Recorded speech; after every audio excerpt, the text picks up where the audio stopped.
Live from downtown Detroit, home of WDIV and Click on Detroit, Local 4 News at 11 starts now. An emotional vigil in Metro Detroit to honor a young mother killed in Ohio, and her family hopes it raises awareness for victims of domestic violence.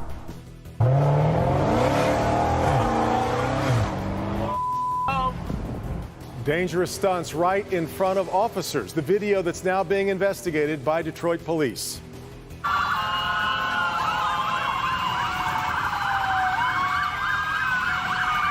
But up first, a high-speed chase in Macomb County continues even after the driver loses 3 tires on his truck.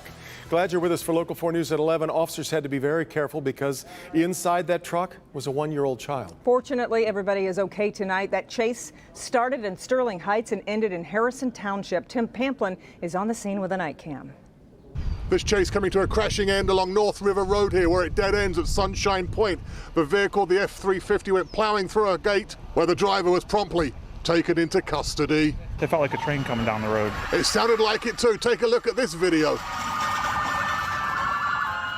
3 wheels on his wagon, he's still rolling along. A man with his wife and a 1-year-old baby inside the vehicle. You got Sterling Heights, Clinton Township, Macomb County Sheriff, everybody and their brother in pursuit of this vehicle. Chase lasting for about an hour, finally coming to a rest, like I said, here along North River Road as he crashes through that fence. It shook the neighborhood. We were actually just watching TV and it sounded like one of the Selfridge jets crashed. That's how loud it was. The 1-year-old baby inside is okay, the mother is okay. The driver, like I say, taken into custody. This all started out with a domestic violence run. Police saw the suspect vehicle. It wouldn't pull over. They knew the mother and baby were on board, and they had reason to believe the driver was armed and mentally unstable. When he started barreling down North River Road, they knew he had nowhere to go. There's no way out unless he got a boat. So again, fortunately, no injuries. That 1-year-old and the mother are both okay. The driver taken into custody. A wild scene in Macomb County that ended up here in Harrison Township. With the night cam, Tim Pamplin, Local 4. All right, Tim. Dozens gathered to remember a Pontiac woman who was killed shortly after moving out of state. Mackenzie Butler's body was discovered last weekend buried in a park in Lima, Ohio. Priya Mann is in Pontiac, and Priya, the family wants the vigil to raise awareness about domestic violence.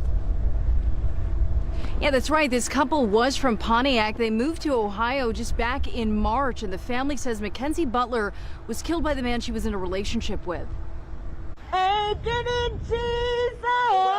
They gathered in a circle to remember a young mother taken too soon. In times like these, this is what Pontiac does. We come together. Earlier this month, Mackenzie Butler's body was found buried in a park in Lima, Ohio. Police have since arrested her boyfriend, Melvin Booth, and charged him with murder. You never want to be a part of this table. Her family hopes this vigil will help domestic violence victims come forward. If anyone's in her situation, I just say, reach out to someone. There's always a person out there that's going to care. The 25-year-old woman overcame a lot in her short life.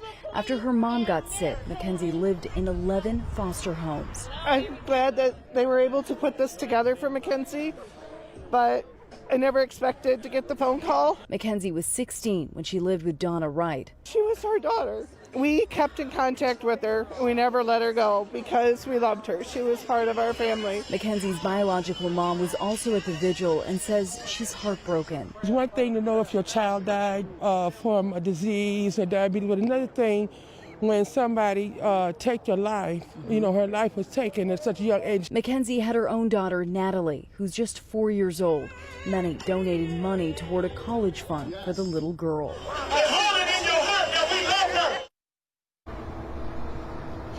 And Mackenzie's twin brother says birthdays and Christmas will never be the same. If you'd like to help Mackenzie's daughter, Natalie, we have information on clickondetroit.com. Reporting live from Pontiac, I'm Priya Mann, Local 4. So sad. All right, Priya. Yeah, it really is. A video under investigation tonight by Detroit police. Video was posted today. It appears to show a young driver doing dangerous stunts right in front of officers. Oh! He's dusting us!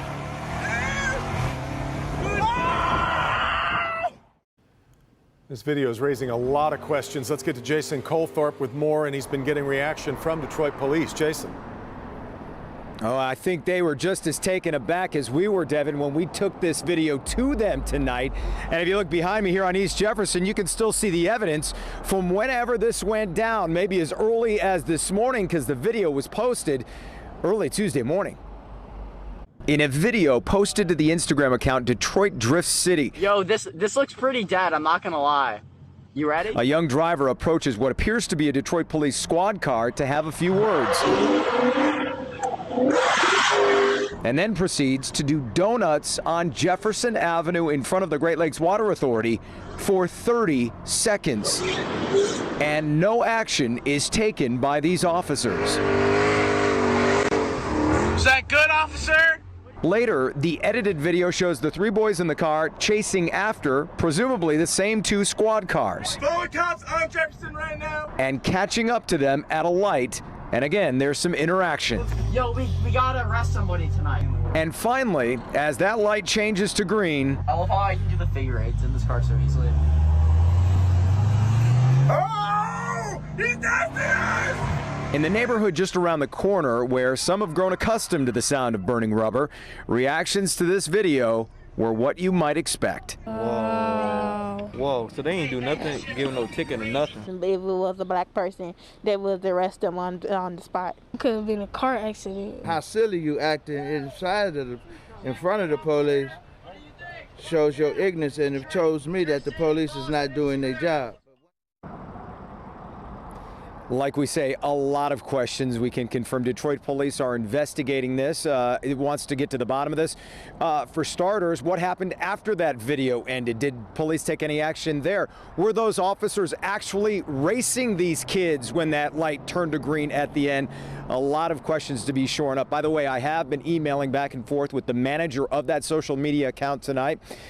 They basically say no comment, but I did ask, are you expecting any sort of police action after the fact? And they said, whatever police have for us, we will comply with any legal request. We'll see what happens next. We're live on Jefferson, downtown. Jason Colthorpe, Local 4. Okay, Jason, let's check in with Ben with the cooler temperatures across Metro Detroit. Ben, it's finally time to turn off the air conditioning, pop open the windows. Yeah, get a little bit of a break, a very pleasant stretch that we're getting into, even ditching the clouds tonight. So when we wake up tomorrow morning, should see a decent amount of sunshine. Humidity's low too, and the really good news is those strong winds calmed down from earlier today. Current temperatures are in the 60s, and we will soon be in the 50s, and that's where we will land for overnight lows. You can see just a beautiful day ahead of us tomorrow. 71 by noon. Again, lighter winds, low humidity.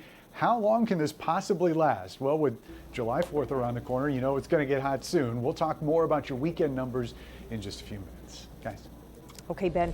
Governor Whitmer today saying Michigan will not be moving into its next reopening phase this week, but did not rule out a move by July 4th. Today, the state is reporting 221 new cases of COVID-19 and another 11 deaths to the virus. In East Lansing, the Ingham County Health Department says 18 people who recently visited Harper's Restaurant and Brew Pub, 18 have tested positive for the virus. And in Washington, health experts, including Dr. Anthony Fauci, testified before Congress saying the first vaccine for COVID-19 could actually be ready by the end of this year. Also says testing is increasing nationwide. As we go into the fall, we likely will have the capability of doing 40 to 50 million tests per month, which means we can get a much better grasp of what the situation is, of the dynamics of virus in the community. So hopefully we will be much better prepared if, in fact, we do get this second surge, and we were months ago. And that's important because Fauci also said that parts of the country are beginning to see a disturbing surge in infections and is urging Americans to avoid crowds and wear a mask. Westland police are asking for help identifying a man wanted for carjacking. Surveillance video shows it happening around 8 on Memorial Day in the parking lot of the Westland food store on Vinoy. The video shows the man leaving the store and the carjacker running toward him. The thief gets in the car and drives off with a black 2009 Toyota Corolla. Police say he has a large tattoo on the right side of his chest. If you recognize him, call Westland Police. Meanwhile, a Northville man is facing charges for indecent exposure. 56-year-old Kevin Pryor is accused of exposing himself to a woman in a shopping center parking lot in Canton earlier this month. The charge is a 2-year misdemeanor. due back in court next month. Ypsilanti Mayor Beth Bashert is stepping down 1 week after making controversial comments at a council meeting. As we've been reporting, Bashert announced her resignation today on Facebook. Her comments came last week while voting on the reappointment of the city Human Relations Commissioner. Council members, community leaders, and protesters all called for her resignation, and she has since apologized.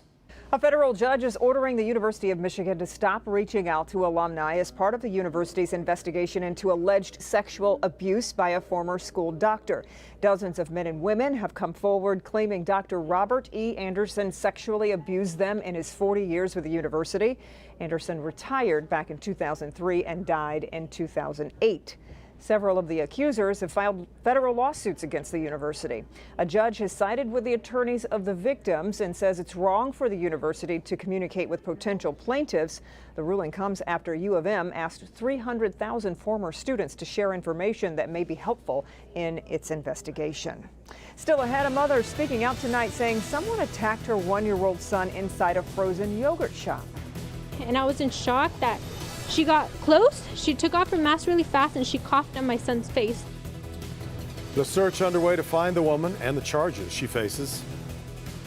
A noose found at Talladega Superspeedway led to an immediate federal investigation. New tonight, what investigators discovered that shows no crime was committed. Oh my God! But first, she was arrested after cell phone video shows her hitting 3 women with her car. What police say happened before the camera started rolling next.